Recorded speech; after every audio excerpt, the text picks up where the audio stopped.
నరేంద్ర మోడీ వచ్చాక అటవీ సంరక్షణ మీద సీరియస్‌గా దృష్టి సారించారు. అంతరించిపోతున్నటువంటి జాతుల జంతువుల్ని పెంచుకురాగలిగారు. సింహాలు పెరిగినాయి, ఏనుగులు పెరిగినాయి, చీతాలు పెరిగినాయి. విదేశాల నుండి మరీ తీసుకొచ్చి చీతాలని ఇక్కడ పెంచారు. అట్లాగా మనకి అద్భుతమైనటువంటి ఇప్పుడు అటవీ సంపద బాగా పెరుగుతుంది. అంటే అటవీ జంతువులు, అడవికి సంబంధించి కూడా పెరిగింది. ఇదివరకు అడవుల్ని కొట్టేసే స్టేజ్ నుంచి మళ్ళీ తిరిగి సంరక్షించే స్టేజ్. అదే అటవుల పట్ల, అదే పర్యావరణం పట్ల అపారమైనటువంటి ప్రేమ ఉన్నటువంటి వ్యక్తి పవన్ కళ్యాణ్ ఆంధ్రప్రదేశ్‌కి సంబంధించి అటవీ శాఖ మంత్రి కావడం, డిప్యూటీ సీఎం కావడంతో అది ఈయనకి ఒక ఫెచ్చింగ్ అయింది. రాష్ట్రానికి ఫెచ్చింగ్ అయింది. అది సద్వినియోగం జరుగుతోంది. ఈవెన్ ఎర్రచందనం రక్షణ కోసం చర్యల దగ్గర నుంచి అడవుల పరిరక్షణతో పాటుగా మడ అడవుల సంరక్షణ లాంటి వాటి మీద కూడా సీరియస్‌గా కాన్సంట్రేట్ చేస్తున్నారు.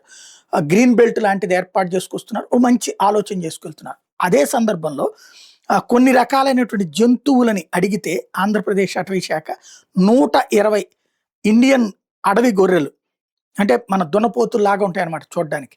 అడవి గొర్రెలనమాట. వాటిని ఆంధ్రప్రదేశ్‌కి ఇవ్వడానికి కేంద్ర అటవీ శాఖ అంగీకరించింది.